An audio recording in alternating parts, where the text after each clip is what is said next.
প্রথমে আমি ধন্যবাদ জানাবো আমার সবসময় মতো এই কাছের মানুষগুলো আপনাদেরকে। ভাইয়া সাংবাদিক ভাই বোনেরা, আপনারাই সবার আগে বলে না যে মুখে মুখে যে প্রচারটা হচ্ছে দর্শকদের মাধ্যমে আমাদের এই বসুন্ধরা ডায়াপেন্ট এখন আরো উন্নত। এই hot air through top sheet দ্রুত শোষণ করে সোনামণিকে দেয় কোমল অনুভূতি।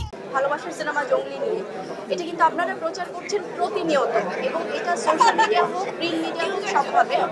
আজকে আপনাদের জন্য আমাদের স্পেশাল স্ক্রিনিং ছিল। আজকে আমাদের সম্মানিত মিডিয়ার যারা রেসপেক্টেড মানুষজন আছে তাদের কিন্তু স্পেশাল স্ক্রিনিং ছিল, এবং আমাদের অন্যান্য সিনেমার যারা গল্পশ্রী তারাও কিন্তু বেস্ট উইশেস যারা আজকে এসেছে, তো সবার প্রতি অনেক অনেক কৃতজ্ঞতা, অনেক ভালোবাসা।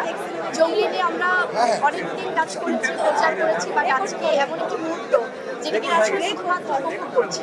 জঙ্গলি এখন সীমাবদ্ধ নেই, এটা এখন মানুষের একটা ইমোশনের নাম হয়ে গেছে। সো যার জন্য এখন সবাই সব জায়গা থেকে জঙ্গলি সিনেমাকে দেখছে, ভীষণ ভালো লাগছে। এবং কালকে যেহেতু আগামীকাল শুভ নববর্ষ, পয়লা বৈশাখ, তো পয়লা বৈশাখে আমার মনে আনন্দটা আরও দ্বিগুণ তিনগুণ বাড়িয়ে দিয়েছে আজকে আমাদের এই জঙ্গলির সুন্দর আয়োজন। আর ইতিমধ্যে তো আমরা জানি যে জঙ্গলি দেশের বাইরে রিলিজ পাচ্ছে আগামী 25শে এপ্রিল। সো অনেকগুলো দেশে, আমেরিকা, কানাডা থেকে শুরু করে অনেকগুলো দেশে রিলিজ পাচ্ছে। আমার মনে হয় বাংলাদেশে যেভাবে হাউসফুল শোজ দিয়েছে, যেভাবে মানুষের ভালোবাসা আদায় করে দিয়েছে, দেশের বাইরে সেই ধারাবাহিকতা।